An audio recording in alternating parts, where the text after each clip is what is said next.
Manny Pacquiao was returning from a morning training session when he noticed a solitary figure pushing a makeshift cart through the empty streets of Manila.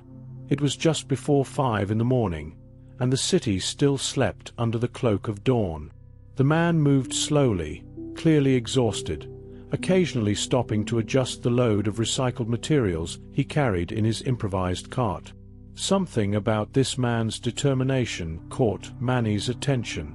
Even in the dim light, it was possible to see that he was not young, but he continued his arduous work while most people were still dreaming in their beds. Manny decided to slow down his car and observe more carefully. The man wore simple, worn clothes, his movements were slow but persistent, and there was something in his posture that conveyed both fatigue and pride. When the man stopped to rest under a streetlight, Manny could see his face better. He was a middle-aged Filipino with deep wrinkles that spoke of years of hard work and worries. His calloused hands firmly gripped the cart handles, and even at rest, his eyes scanned the street looking for materials he could collect. There was no laziness in his gestures, only the tiredness of someone who worked tirelessly. Manny parked his car at a respectful distance and got out. There was something about this man that reminded him of his own struggle during his youth, when every peso earned was crucial for family survival. The image of this father working in the early hours of the day, when others slept, deeply touched the world champion's heart. Approaching cautiously so as not to startle the man, Manny felt a mixture of admiration and melancholy. This encounter on the silent streets of Manila would be the beginning of a story that would demonstrate the true meaning of being a hero, not just in the ring, but in real life, where the most important battles are fought away from the spotlight and crowds. The man looked up when he noticed Manny approaching, initially surprised and then with shy recognition. He showed no agitation or asked for autographs. He simply waved respectfully, as if he didn't want to disturb. Manny greeted the man with the simplicity characteristic of Filipinos, asking about his morning work without seeming condescending. The man introduced himself as Roberto Flores, 52 years old, and explained that he had been collecting recyclable materials since 3 in the morning. He woke up early to have better chances of finding cans, papers, and plastics before other scavengers arrived at the same areas. His cart, built with reclaimed wood and used wheels, was his most precious work tool, the result of months of saving to assemble it. Roberto told him he had lost his job at a factory 6 months ago when the company closed due to the economic crisis. With 3 small children and a wife who took care of the house and children, he found himself forced to find any way to support the family. Collecting recyclables, although it yielded little, about 200 to 300 pesos per day when he was lucky, was what he could manage to keep the family fed.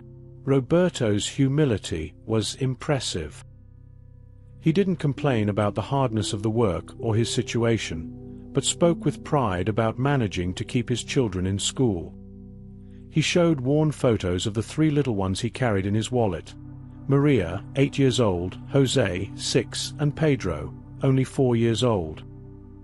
His eyes lit up when talking about the children, mentioning how Maria was a good student and how Jose liked to draw. Manny listened to every word with growing attention. Roberto didn't pity himself. He had hope.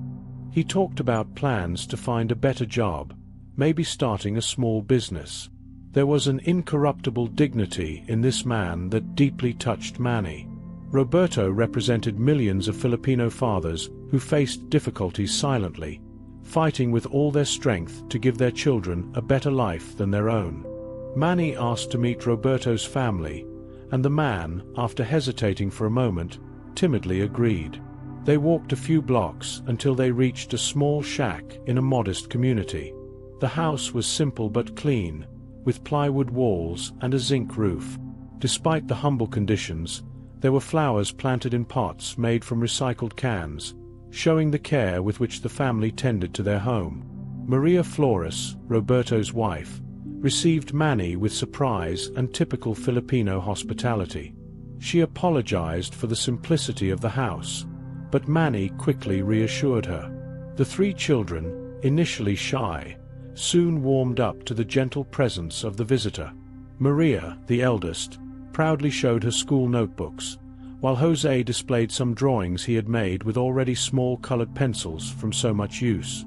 The small two-room house sheltered the family of 5. One room served as a living room and parents' bedroom, while the children slept in an even smaller second room. There were no luxuries, but there was evident love in every corner.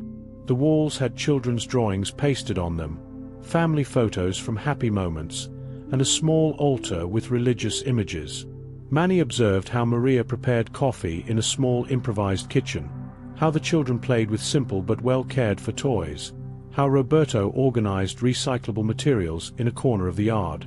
There was a touching family harmony, a sense of unity that many wealthy families never managed to achieve. Material poverty had not destroyed the emotional wealth of these hearts. During the conversation, it became clear that Roberto and Maria made enormous sacrifices for their children. They ate less so the children would have enough, wore old clothes to be able to buy school uniforms, walked long distances to save transportation money. It was a lesson in parental love that deeply touched Manny, reminding him of his own mother and the sacrifices she had made for him and his siblings. After spending the morning with the Flores family, Manny knew he couldn't simply leave without doing something. But he also knew that Roberto was a proud man who wouldn't accept simple charity. Manny needed to find a way to help that preserved the working father's dignity, offering opportunity instead of just money. Manny discovered that Roberto had experience in basic mechanics from his time at the factory, plus carpentry skills he had learned from his father. There was also a small vacant lot next to the family's house, which Roberto dreamed of transforming into a small workshop or store. It was this information that gave Manny the perfect idea for his help. Without revealing his plans immediately, Manny said he would return the next day. Roberto tried to protest, saying he didn't want to disturb, but Manny gently insisted. That night, Manny couldn't sleep, planning how he could offer Roberto and his family a real opportunity for life change. The next morning, Manny returned with a carefully thought-out proposal. He offered to help Roberto establish a small repair shop and construction materials store on the lot next to the house. It wouldn't be a donation, it would be an investment. Roberto would work to pay it back over time, maintaining his dignity while building something sustainable for his family. Roberto's reaction was a mixture of disbelief, gratitude, and concern. He questioned whether he would be capable, whether he deserved such an opportunity, whether he could honor the trust. Manny assured him that he had seen his determination since the early hours of the morning, and that he believed not only in his capacity but in his character. It was the investment in the person that mattered, not just in the business. In the following weeks, Manny discreetly organized all the necessary help to establish Roberto's business. He contacted suppliers, architects for a small construction project, and even an accountant to help with the financial part. Everything was done respecting Roberto's skills and desires, who actively participated in every decision. The construction of the small workshop and store became a community project. Neighbors offered volunteer help, some out of admiration for Manny, others out of genuine affection for the Flores family. Roberto worked tirelessly alongside the masons, learning while contributing.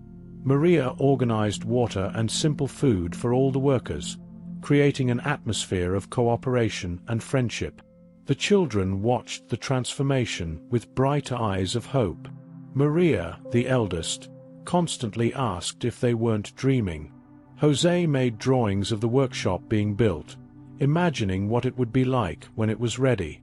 Pedro, the youngest, played with small pieces of wood, imitating his father working.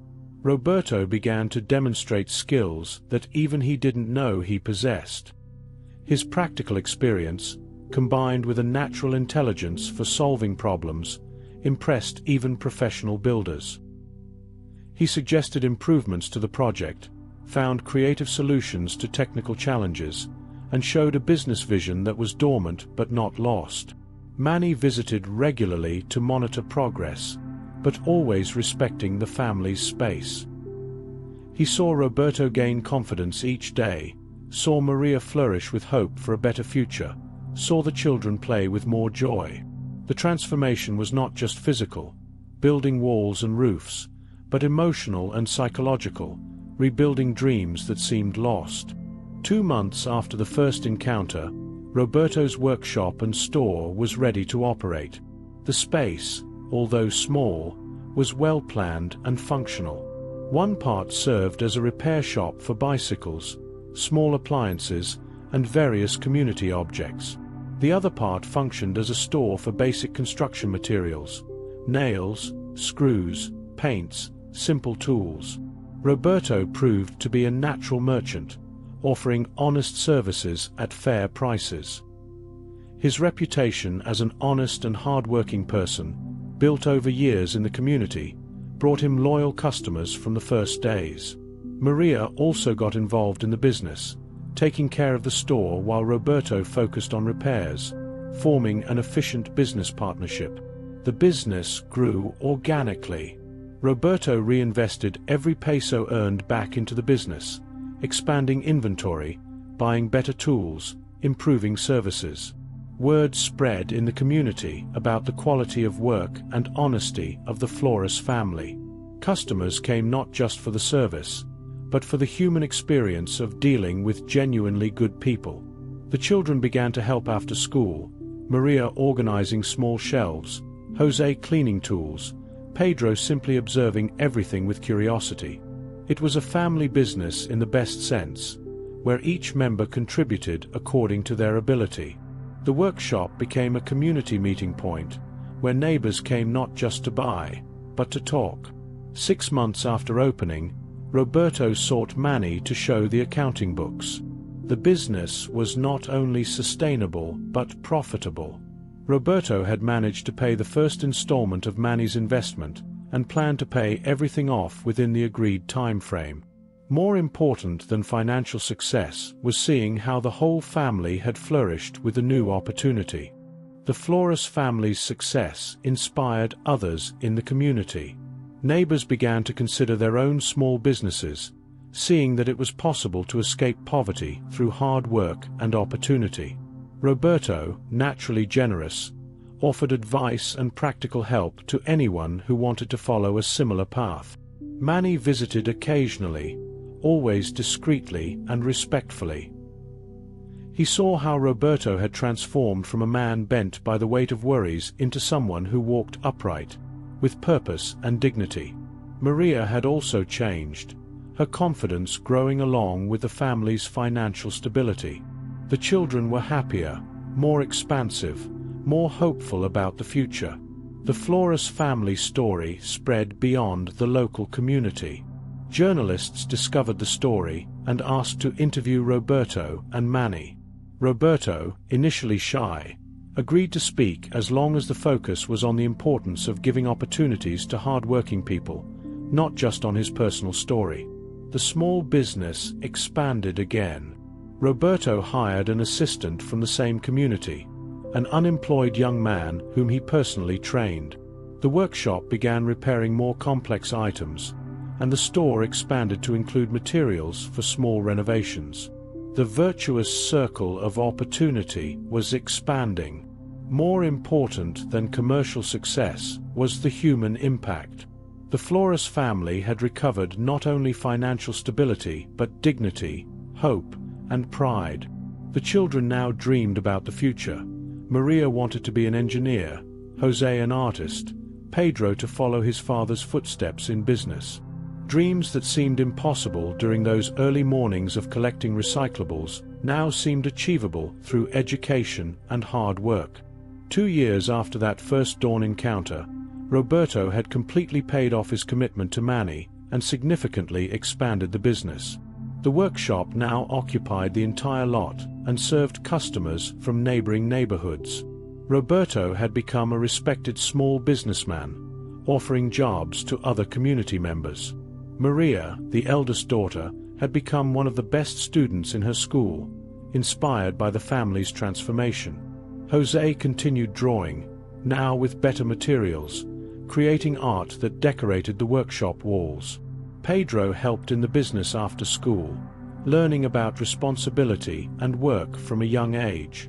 Manny and Roberto maintained a genuine friendship that transcended the initial help relationship. Roberto frequently consulted Manny about important decisions, and Manny found in Roberto a constant reminder of his own roots and fundamental values. The Flores family participated in special events in Manny's life, being treated like family. What began as a casual encounter on a Manila dawn had transformed into a powerful example of how an opportunity, offered with respect and wisdom, can transform lives. Roberto never forgot his humble origins and was always willing to help others who went through difficulties similar to those he had faced. The Flores family story became legend in the community and inspiration for government programs supporting small entrepreneurs. Roberto was frequently invited to speak about overcoming challenges and the importance of fair opportunities, always emphasizing that it wasn't charity, but the chance to work with dignity that changed his life. The legacy of hope planted that dawn continued growing, proving that when people of good will meet, everyday miracles can happen. If you like this kind of story, leave your like and subscribe to the channel so you don't miss out on the next videos.